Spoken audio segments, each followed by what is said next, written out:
अस्सलामुअलैकुम। आज हम गोश्त को पका कर महफूज करने का तरीका बताएंगे। इसके लिए हमने 3 किलो गोश्त ले लिया है और 1.5 चम्मच रेड चिली पेस्ट ले लिया है और 1 चम्मच हमने नमक ले लिया है। आइए हम बनाना शुरू करते हैं। इसके बनाने का तरीका बहुत ही आसान है। बर्तन को हमने चूल्हे पे रख दिया है। अब हम इसमें 1 जग पानी ऐड करेंगे।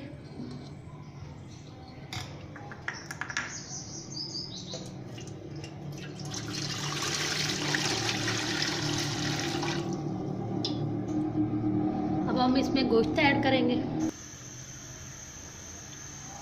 और साथ ही हम रेड चिली पेस्ट डाल देंगे। इसकी रेसिपी हम पहले आपको दे चुके हैं। अब हम इसमें नमक ऐड करेंगे। अब हम इसको अच्छी तरीके मिक्स करेंगे।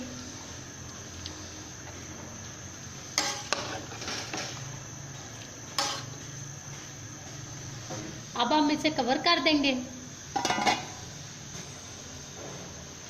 इसे आधा घंटा हम पकाएंगे। बीच में हम इसे चेक करते रहेंगे, नीचे से जल ना जाए।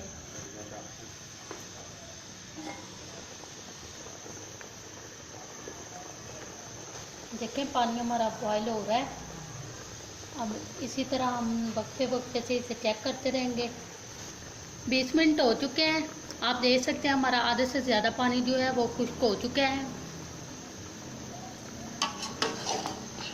अब हम इसे मज़ीद पकाएंगे जब तक हमारा ये सारा पानी खुश्क नहीं हो जाएगा। देखें पानी हमारा खुश्क हो चुका है, लेकिन हमने गोश्त चेक किया है वो अभी तक थोड़ा सा सख्त है, इसलिए हम मज़ीद हाफ जग पानी लगाएंगे और इसे दोबारा पकने देंगे।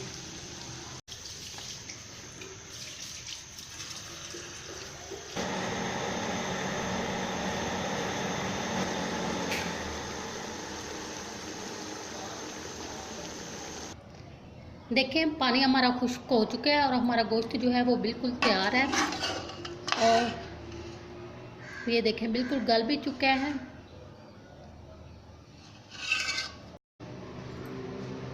इसे हमने पहले 1 जग पानी लगाया था तो हमारा गोश्त जो है वो सख्त रह गया था। फिर हमने मज़ीद आधा जग जो है वो पानी लगाकर इसे मज़ीद पकाया था। तकरीबन हमें 1 घंटा लगा इसे पकाने में। देखिए हमारा बहुत ही जूसी मटन तैयार है। अब हम इसे फ़ैन के नीचे ठंडा कर लेंगे और फिर फ्रीज़ कर लेंगे। ये 2 माह ख़राब नहीं होगा। इस तरह आप जब भी दिल चाहे इसे इस्तेमाल कर सकते हैं। अगर हमारी वीडियो अच्छी लगी है तो हमारी वीडियो को लाइक करें, हमारे चैनल को सब्सक्राइब करें। अल्लाह हाफ़िज़।